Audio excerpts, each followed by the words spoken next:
നമസ്കാരം. ഇന്നെല്ലാവർക്കും മറ്റൊരു വീഡിയോയിലേക്ക് സ്വാഗതം. ഇന്ന് ഇൻവെസ്റ്റ്മെൻറ്റിനെ കുറിച്ച് പറയുന്നതിന് തൊട്ട് മുന്നേ നിങ്ങളോട് ഞാനൊരു ചെറിയൊരു കഥ ഞാൻ ഷെയർ ചെയ്യാനായിട്ട് പോവുകയാണ്. നിങ്ങളോർക്കും കഥ കേൾക്കാനല്ലല്ലോ ഇരിക്കുന്നത്, പക്ഷേ ഇത് നിങ്ങൾ കേൾക്കണം. തീർച്ചയായിട്ടും ഈ കഥ നിങ്ങൾ കേൾക്കണം. എങ്കിലേ നിങ്ങൾക്ക് എന്താണ് ഇൻവെസ്റ്റ്മെൻറ്റ്, ഏതൊക്കെ ഇൻവെസ്റ്റ്മെൻറ്റുകൾ ചെയ്യാം, എങ്ങനെയൊക്കെ ചെയ്യാൻ പറ്റും എന്നതിനെക്കുറിച്ച് നിങ്ങൾക്ക് വ്യക്തമായൊരു ധാരണ കിട്ടും. കുറച്ച് വർഷങ്ങൾക്ക് മുമ്പ് ഞാനൊരു നഗരത്തിൽ ചെന്നിട്ടുണ്ടായിരുന്നു. അവിടെയായിരുന്നു താമസിച്ചു കൊണ്ടിരുന്നത്.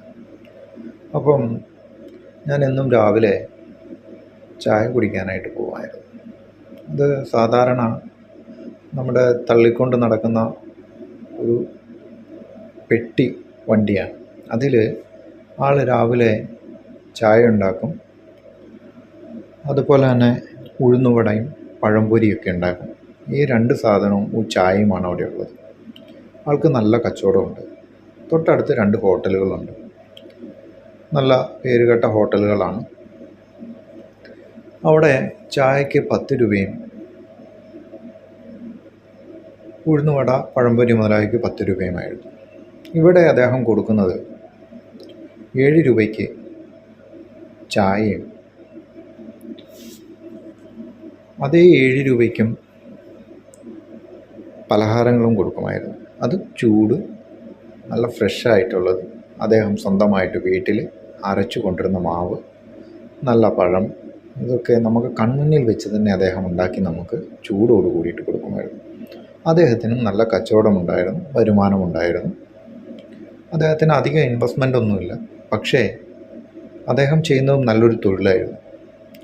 നല്ല കൃത്യമായിട്ട് വൃത്തിയോട് കൂടിയിട്ട് നല്ല ആഹാര സാധനങ്ങൾ ആൾ കൊടുത്തുകൊണ്ടിരുന്നു. ആൾക്ക് മറ്റുള്ള കടകളിൽ, അല്ലെങ്കിൽ ഞാൻ ഈ പറഞ്ഞ മറ്റ് 2 പ്രധാനപ്പെട്ട കടകളിൽ എത്തുന്ന ആളുകളെക്കാളും കൂടുതൽ ആളുകൾ ഇദ്ദേഹത്തിൻ്റെ അരികിൽ നിന്നായിരുന്നു കഴിച്ചുകൊണ്ടിരുന്നത്. അങ്ങനെ ഇരിക്കെ ഞാൻ അതുവഴി ആക്രി സാധനങ്ങൾ പറക്കി പോകുന്ന 2 പേരെ ഞാൻ ശ്രദ്ധിച്ചിട്ടുണ്ടായിരുന്നു. മിക്ക ദിവസവും അവർ ആക്രി സാധനങ്ങൾ പറക്കി തള്ളിക്കൊണ്ട് പോകുന്ന വണ്ടിയിൽ ഒരു റിക്ഷയുണ്ട്. അതിൽ ഇവർ സാധനങ്ങൾ കൊണ്ടുപോകുന്നത് ഞാൻ പതിവായിട്ട് കാണാറുണ്ടായിരുന്നു. മിക്കവാറും മുഷിഞ്ഞ വസ്ത്രങ്ങളൊക്കെ ധരിച്ചായിരിക്കും ഉണ്ടാവുക. വലിയ ചാക്ക് കെട്ട്, അതിൽ നിറച്ച് പേപ്പറോ പ്ലാസ്റ്റിക് ഏതാണ്ടൊക്കെ കുറേ സാധനങ്ങളുണ്ടായിരുന്നു. അങ്ങനെ കുറച്ചു നാളുകൾ കഴിഞ്ഞു, 1-1.5 വർഷം കഴിഞ്ഞു.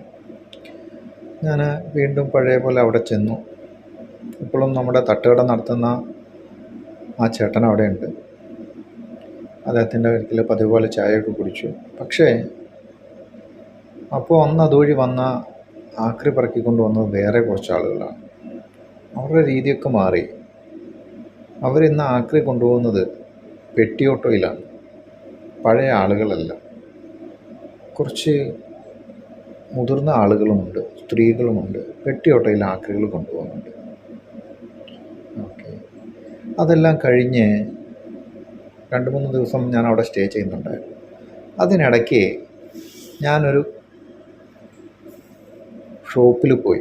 ഷോപ്പിൽ ചെന്ന് കഴിഞ്ഞപ്പം അവിടെ 2 പേര് ഒരു ബ്രാൻഡഡ് ആയിട്ടുള്ള കാറിൽ, എന്ന് പറഞ്ഞാൽ മുന്തിയ ബ്രാൻഡഡ് ഇനം കാറിൽ വന്നിറങ്ങി. ഒരു ബെൻസ് കാറിൽ 2 പേര് വന്നിറങ്ങി. അവരെ കണ്ടതും ഞാനൊന്ന് അത്ഭുതപ്പെട്ടു പോയി. മറ്റൊന്നുമല്ല, ഞാൻ ആ പണ്ട് ആക്രി പറക്കിക്കൊണ്ട് നടന്നിരുന്ന 2 പേരുണ്ടായിരുന്നില്ലേ, ആ 2 പേരെയാണ് ഞാനന്ന് അവിടെ കണ്ടത്. സ്വാഭാവികമായിട്ടും അവർക്ക് എന്തെങ്കിലും കിട്ടിയിട്ടുണ്ടാകാം, അല്ലെങ്കിൽ ലോട്ടറി അടിച്ചിട്ടുണ്ടാകാം എന്നൊക്കെ ഞാൻ ചിന്തിച്ചു. പക്ഷെ സംഭവം അതൊന്നും ആയിരുന്നില്ല. ഞാൻ അവിടെ ഷോപ്പുകാരൻ്റെ അടുക്കൽ അന്വേഷിച്ചു, ഇപ്പോൾ ഇവർ പഴയ പോലെ ആക്രി ബിസിനസ് ഒന്നും ഇല്ലേ എന്ന് ചോദിച്ചപ്പോൾ അദ്ദേഹം പറഞ്ഞത്, അവർ പണ്ട് ആക്രി സാധനങ്ങൾ പറക്കിക്കൊണ്ട് പോയി അവർ തരം തിരിച്ച് അതിനെ വിൽക്കുകയായിരുന്നു അവർ ചെയ്തിരുന്നത്. അങ്ങനെ അതുവഴി അവർക്ക് നല്ല വരുമാന മാർഗ്ഗങ്ങൾ ഉറപ്പാക്കാൻ സാധിച്ചിരുന്നു. ഇപ്പോൾ അവർ സ്വന്തമായിട്ട് നഗരത്തിൽ നിന്ന് കുറച്ചു മാറി ഒരു ഗോഡൗൺ അവർ സ്വന്തമായി വിലക്കെടുത്ത് അവിടെ 10-200ഓളം ആളുകൾ ഇവർക്ക് താഴെ ജോലി ചെയ്യുന്നുണ്ട്. അത്രമാത്രം അവരുടെ ആക്രി ബിസിനസ് വളർന്നിരിക്കുന്നുവെന്ന്. അപ്പം നിങ്ങളൊന്ന് ചിന്തിച്ച് നോക്കിക്കേ, ഈ നമ്മൾ പാഴാക്കി കളയുന്ന ആക്രി വസ്തുക്കൾ ഉപയോഗിച്ച് എത്രത്തോളം നമുക്ക് സമ്പാദിക്കാൻ സാധിക്കുമെന്നുള്ളത്. ആക്രി പറക്കുക, അല്ലെങ്കിൽ നമ്മൾ പുനരുപയോഗിക്കാവുന്ന വസ്തുക്കൾ നമ്മൾ കളക്ട് ചെയ്യുക, അത് കൊണ്ടുപോയി സംഭരിച്ച് വയ്ക്കുക, അല്ലെങ്കിൽ അതിനെ വിപണനം നടത്തുക എന്നൊക്കെ പറയുന്നത് മോശമായൊരു കാര്യമല്ല. ഇങ്ങനെ നമ്മൾ കളക്ട് ചെയ്യുന്ന സാധനങ്ങൾ വീണ്ടും അതിനെ റീസൈക്കിൾ ചെയ്ത് പല രൂപത്തിലാക്കിയാണ് നമ്മുടെ മുന്നിലെത്തുന്നത്. അപ്പോൾ ഇത് കളക്ട് ചെയ്യാനായിട്ട് ആളുകൾ വേണം, തീർച്ചയല്ലേ. അപ്പോൾ അതിനെക്കുറിച്ചൊരു ബിസിനസ് നമുക്കെല്ലാവർക്കും ചെയ്യാവുന്നതാണ്. അതായത് ഒരു ബിസിനസ് ചെയ്യുമ്പോൾ നമുക്ക് ആദ്യം ഒരു മനസ്സ് വേണം. നമുക്ക് ഏത് ബിസിനസ്സാണെങ്കിലും നമുക്ക് ചെയ്യാനൊരു മനസ്സ് വേണം. ഞാൻ ആ ബിസിനസ് ചെയ്താൽ നാട്ടുകാരെന്ത് വിചാരിക്കും, അല്ലെങ്കിൽ വീട്ടിലുള്ളവരെന്ത് വിചാരിക്കും, അല്ലെ മറ്റുള്ളവരെന്ത് വിചാരിക്കും എന്നുള്ള ചിന്താഗതി നമ്മുടെ മനസ്സിൽ നിന്നും ആദ്യമേ മാറ്റണം. അങ്ങനൊരു ചിന്താഗതി നമ്മുടെ മനസ്സിൽ വന്നു കഴിഞ്ഞാൽ പിന്നെ നമ്മൾ ചെയ്യുന്ന ബിസിനസ്സൊന്നും ശരിയാകത്തില്ല. ഈ പറഞ്ഞ ആക്രി കച്ചവടം നടത്തുന്ന ആളുകളുടെയും ഞാൻ പറഞ്ഞ ആ തട്ടുകട നടത്തുന്ന ആ ചേട്ടൻ്റെയും കാര്യങ്ങളൊന്ന് ഒന്നെടുത്ത് നോക്കിക്കേ. അവർ രണ്ടുപേരും നല്ല രീതിയിൽ കുടുംബം പുലർത്തുന്നുണ്ട്, നല്ല വരുമാനം അവർക്കുണ്ടാകുന്നുണ്ട്. അതുപോലെ തന്നെ ആക്രി കച്ചവടം നടത്തുന്ന അവർ 10-200ഓളം ആളുകൾക്ക് തൊഴിൽ കൊടുക്കുന്നുണ്ട്. അതൊരു ചെറിയ കാര്യമാണോ? ഒരിക്കലുമല്ല. അവരുടെ ജീവിത നിലവാരം ഉയർന്നു, അവർക്ക് സ്വന്തമായി ബിസിനസ്സുകളായി, അവരിപ്പം തരം തിരിച്ച് അവർക്ക് സ്വന്തമായിട്ട് ഗോഡൗണായി. അവർ വരുന്ന ആക്രി സാധനങ്ങൾ അല്ലെങ്കിൽ വേസ്റ്റ് ഐറ്റംസ് എല്ലാം അവർ തരം തിരിച്ച് സെപ്പറേറ്റ് ചെയ്ത് അതിനെ കംപ്രസ് ചെയ്ത് വലിയ വലിയ വ്യവസായശാലകളിലേക്ക് അവർ അയക്കുന്നു. അവരും ഡീലർമാരായി കഴിഞ്ഞിരിക്കുന്നു.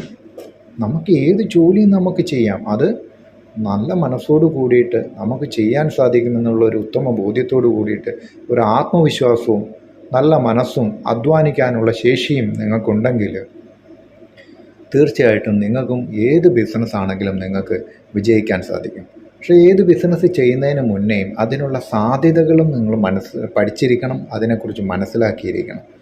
ബിസിനസ്സിലേക്ക് എടുത്തു ചാടുന്നതിന് മുന്നേ എല്ലാ ബിസിനസ്സും നമുക്ക് ചെയ്യാൻ സാധിക്കും. അത് നമുക്ക് ഏതൊക്കെ രീതിയിൽ നമുക്കത് പ്രയോജനപ്പെടുത്താം, അല്ലെ ഏതൊക്കെ മേഖലകളിലേക്ക് നമുക്കതിനൊക്കെ വ്യാപിപ്പിക്കാം എന്നതിനെക്കുറിച്ചും നിങ്ങൾക്ക് നല്ല ബോധ്യമുണ്ടാകണം.